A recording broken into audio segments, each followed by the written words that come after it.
उस लड़के के 17 टुकड़े कर किए। करीब 14 साल की एक लड़की थी, अपने परिवार के साथ ट्रेन में सफर कर रही थी। उसी बीच एक लड़का बैठा था जिसकी उम्र 28 साल थी। वो लड़का, दोनों के आपस में आंखों आंखों से बात, इशारों से बातें हुई। बातें होते होते बात यहाँ तक पहुँच गई, उनके पास कोई संपर्क नहीं था। धीरे धीरे उन्होंने उसी ट्रेन के अंदर इंस्टाग्राम के जरिए कोई न कोई एक आईडी मिली। आईडी मिलने से दोनों का संपर्क हुआ। संपर्क होने के बाद कुछ देर बाद दोनों अलग अलग हो गए। जब दोनों अलग अलग हुए, वो लड़की अलग रास्ते, लड़का अलग रास्ते निकल गया। निकल जाने के बाद जब लड़का उस जगह से लगभग 4400 किलोमीटर तक दूर जा चुका था, वहाँ से दूर जाने के बाद वहाँ पर उससे संपर्क करने के लिए कोई साधन नहीं था, या मोबाइल से सीधी कॉल या सोशल मीडिया के जरिए वो लड़का उससे संपर्क किया। संपर्क करने के बाद उनके धीरे धीरे बातें हुई। बातें यहाँ तक पहुँच गई कि आप कल्पना नहीं कर सकते। धीरे धीरे लड़के की डिमांड बढ़ती गई और वो लड़की को बोलता, आप ऐसे कपड़े पहनो, ऐसे शरीर दिखाओ, ऐसे शरीर दिखाओ, ऐसे शरीर दिखाओ। वो लड़की बोली ठीक है। वो दिखाती गई। उस लड़के ने धीरे धीरे उसके जाल में फंसता गया। तभी उस लड़के ने एक दिन बोला कि क्यों ना आप रोज मेरे को सोशल मीडिया के जरिए वीडियो कॉल से दूर से ही आप मुझे ऐसे देखते हो, क्यों ना कभी आप मुझे हकीकत में आके कब मिलोगे मुझे, कब मिलोगे मुझे हकीकत में आके, आमने सामने बैठ के बात करेंगे, आमने सामने बैठ के सब कुछ करेंगे। तो लड़का बोलता है ये कौन सी कहने की बात हुई, जब आपको उस टाइम आ जाऊंगा। लड़की बोलती है ठीक है आप आ जाओ, मैं आपका इंतजार करती हूँ। लड़का वहां से ये बात सुनकर लड़का वहां से रवाना होता है। और उसको क्या पता था कि मेरी ये सफर जो है अंतिम सफर होगा, मेरी जीवन लीला यहीं समाप्त हो जाएगी। उस लड़के के 17 टुकड़े कर किए। उसको क्या पता था कि मेरे से 17 टुकड़े होंगे, मेरे को यहाँ से मार दिया जाएगा। लेकिन वो लड़का उस लड़की के पीछे पागल होके भाग के आया। जैसे ही वो आया, ऐसी घटना में आपको हकीकत घटना है, आपको मैं घटना के बारे में बताऊंगा। आदाब, सत श्री अकाल, राम राम। आज की सच्ची घटना छत्तीसगढ़ प्रदेश की एक जिला कोरबा, इसी थाने कोरबा तहसील का एक थाना है लगता है, जो पाली में एक चौकी का नाम है चेतमा चौकी क्षेत्र के पास एक गांव लगता है गोपालपुरा। उसी पास एक डैम लगता है। वहां की बात 10 जुलाई 2024 की सुबह लगभग 9:30 की बात है, जब लड़का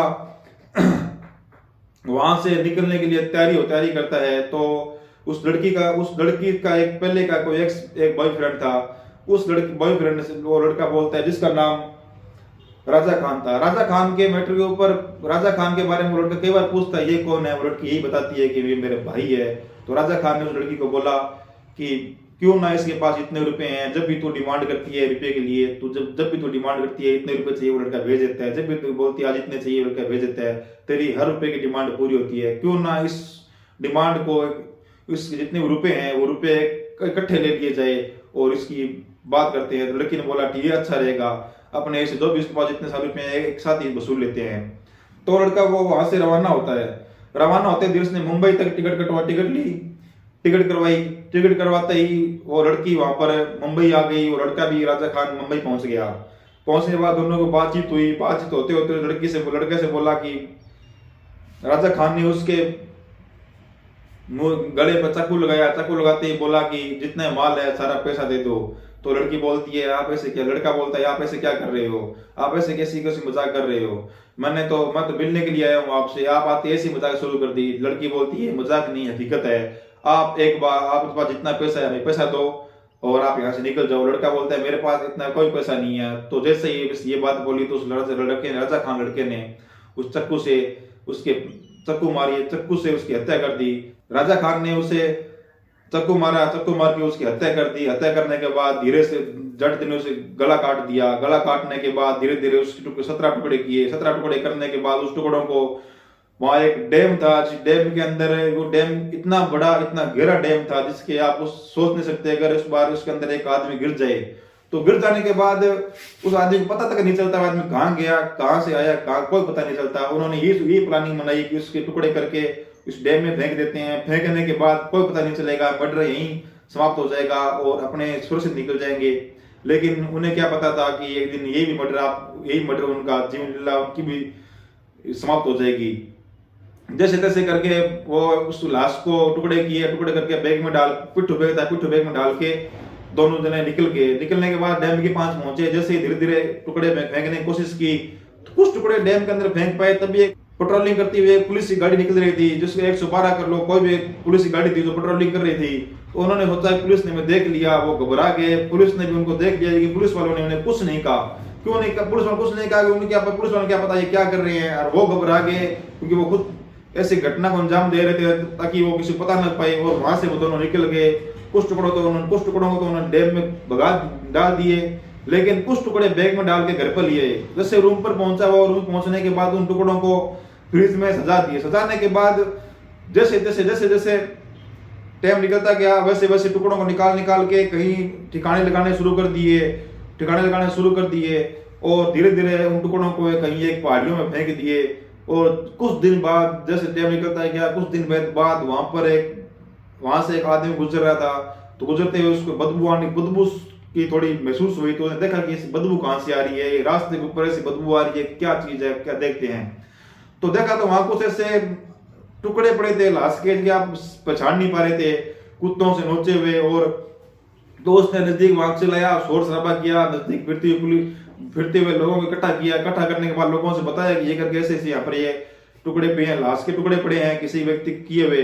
तो लोग बोलते हैं कि मैं 2 दिन से, कोई बोलते हैं मैं 2 दिन से बदबू को देख रहा हूँ, कोई 3 दिन से बदबू को देख रहा हूँ। ऐसे करते 4-5 लोगों ने बताया। फिर उन्होंने नजदीक पुलिस प्रशासन को सूचना दी। वहां की पुलिस आई, देखने के बाद उसकी पुलिस ने जांच पड़ताल शुरू की। ये टुकड़े आए कहां से, किसने फेंके, कैसे हुए। तो धीरे धीरे करते पुलिस ने जांच शुरू की। जांच शुरू करने के बाद उसको कोई सबूत नहीं मिल रहा था। लेकिन जब उसका बैग था, जहाँ बैग में डाले हुए थे, उस बैग के अंदर ही जहाँ पुलिस जिस चीज की खोज की जरूरत थी, वही खोज चीजें उस बैग के अंदर मिल गई। उसका पासवर्ड मिल गया, उसका आधार कार्ड मिल गया, उसका टिकट मिल गया, जो कि सऊदी अरब से दिल्ली तक का सफर का टिकट था। वो तो सफर का पता लग गया कि सऊदी अरब से दिल्ली तक ही आया है।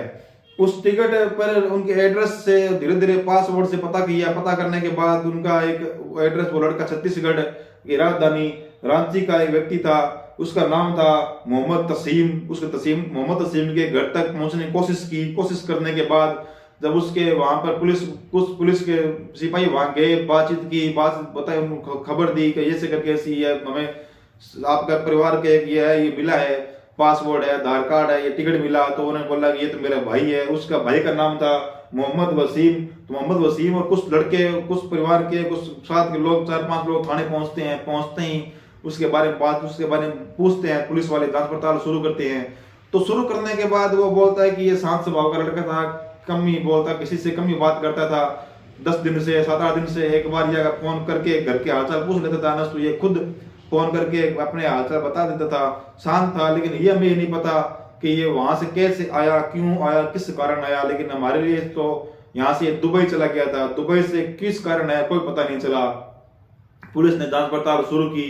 जांच पड़ताल शुरू करते ही जैसे उसके मोबाइल को डीवीआर लगाई, लोकेशन ट्रैक किया, धीरे धीरे करके उस लड़की और लड़के तक धीरे धीरे पुलिस पहुंच गई। पहुंच जाने के बाद पुलिस ने उसको गिरफ्तार किया, लड़की और लड़के को गिरफ्तार करके थाने में लाया। पूछताछ होने के बाद में उस लड़के ने सारी कहानी बताई। कहानी बताने पर उनको यही था कि उनका मकसद कि हमें पैसे हासिल करने थे, हम पैसे हासिल करने, काम करना। तो लड़के दोनों को बाद में पुलिस ने धीरे धीरे जेल भेज दिया। दिल्ली से सऊदी अरब की यात्रा 3025 किलोमीटर और दिल्ली से और इस घर की यात्रा 1206 किलोमीटर, कुल मिला के 4408 किलोमीटर की यात्रा में उस लड़के ने सफर तय किया लड़की के पीछे। ये तथ्य यही साफ निकलता है कि किसी पर अनजाने या किसी पर अचानक विश्वास करना हमारे लिए गलत साबित होता है। मेरी इस कहानी को बताने के बारे में यही आशय है कि ना किसी का दिल दुखाना है, ना किसी की भावना को ठेस पहुंचाना। लेकिन बात यही है कि लोग कहते, कहावत है कि बुलाती है मगर जाने का नहीं। क्योंकि एक बार जानने से पहले लगभग 1000 बार सोचना चाहिए कि ये क्यों बुला रही है, किस मकसद से बुला रही है। अनजान आदमी अपने को बुला रहा है तो किस कारण बुला रहा है, उसके बारे में जांच पड़ताल करो, उसके बारे में पूछताछ करो। ऐसी घटनाओं से बचो, ऐसे कारण से, ऐसे जो भी ये चल रही है, इन चीजों से, हनी ट्रैप वगैरह चल रहे हैं, से बचो। क्योंकि आज का जो सोशल मीडिया का टाइम है वो यही टाइम है। इस टाइम के अंदर अगर कोई हनी ट्रैप है या कोई साइबर क्राइम है, इनसे आप बच जाओगे तो आप घर पर सुरक्षित रहोगे, बच्चों में सुरक्षित रहोगे, अपने फैमिली में सुरक्षित रहोगे, नहीं तो इनका अगर शिकार होने के बाद में पूरी समाज में बेइज्जती होगी, पूरे परिवार में बेइज्जती होगी, किसी के मुंह दिखाने के लायक नहीं रहोगे। कृपया करके इन चीजों से बचो। जय जवान, जय किसान, जय भारत।